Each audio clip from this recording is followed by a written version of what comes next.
தெனாலிராமன் கதைகள். நீர் இறைத்த திருடர்கள்.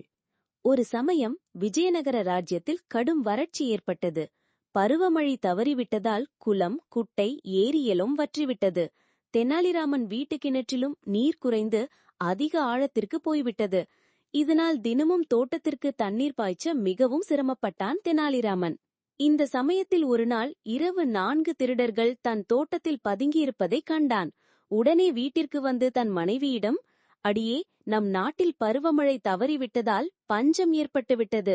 எனவே நிறைய திருட்டு நடக்க ஆரம்பித்துவிட்டது. பஞ்சகாலம் முடியும் வரை நாம் மிகவும் ஜாக்கிரதையாக இருக்க வேண்டும்.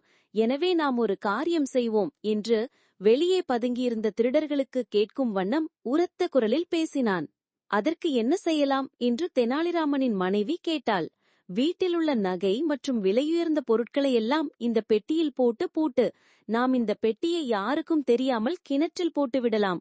பஞ்சம் தீர்ந்து திருட்டு பயம் ஒழிந்ததும் மீண்டும் கிணற்றிலிருந்து எடுத்துக்கொள்ளலாம்" என்று முன்போலவே உரக்க கூறினான் தெனாலிராமன். திருடர்களும் இதை கேட்டனர். அதே சமயம் ரகசியமாக தெனாலிராமன் தன் மனைவியிடம் திருடர்கள் ஒளிந்திருப்பதை கூறி ஒரு பழைய பெட்டியில் கல், மண், பழைய பொருட்களை எல்லாம் போட்டு மூடினான்.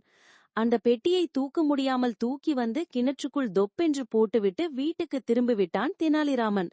திருடர்களும், "தெனாலிராமன் வீட்டிற்குள் புகுந்து திருடும் நம் வேலையை சுலபமாக்கிவிட்டான். நாம் எளிதாக கிணற்றிலிருந்து பெட்டியை எடுத்துக்கொள்ளலாம் என்று தங்களுக்குள் பேசிக் கொண்டனர்.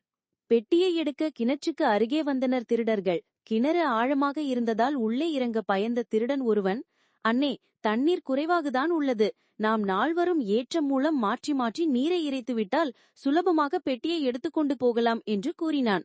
அதை கேட்ட மற்றவர்களும் அவன் திட்டத்துக்கு ஒப்புக்கொண்டனர். அதன்படி ஒருவர் மாற்றி ஒருவர் ஏற்றம் மூலம் நீர் இறைக்கத் தொடங்கினர். சற்று நேரம் கழித்து வேறு வழியாக தோட்டத்திற்கு சென்ற தெனாலிராமன் திருடர்கள் இறைத்து ஊற்றிய நீரை தன் தோட்டத்தில் உள்ள செடிகளுக்கும் கொடிகளுக்கும் பயிர்களுக்கும் பாயுமாறு கால்வாயை திருப்பிவிட்டான். இப்படியே பொழுது விடிந்தது. ஆனால் கிணற்றில் தண்ணீர் குறையவில்லை. இதனால் திருடர்களும் நாளை இரவு மீண்டும் வந்து நீரை இறைத்துவிட்டு பெட்டியை எடுத்துக்கொள்ளலாம் என்று பேசிக்கொண்டு சென்றனர். அப்போது தோட்டத்திலிருந்து வந்த தெனாலிராமன் அவர்களை பார்த்து, "நாளைக்கு வரவேண்டாம். நீங்கள் இறைத்த தண்ணீர் இன்னும் 3 தினங்களுக்கு போதும். எனவே 3 தினங்கள் கழித்து வந்தால் போதும். உங்கள் உதவிக்கு நன்றி நண்பர்களே" என்று கூறினான்.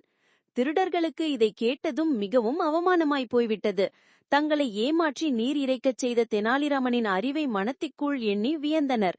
மேலும் அங்கே இருந்தால் இங்கே மாட்டிக்கொள்வோமோ என்ற அச்சத்தில் திரும்பி பார்க்காமல் ஓட்டம் பிடித்தனர் திருடர்கள்.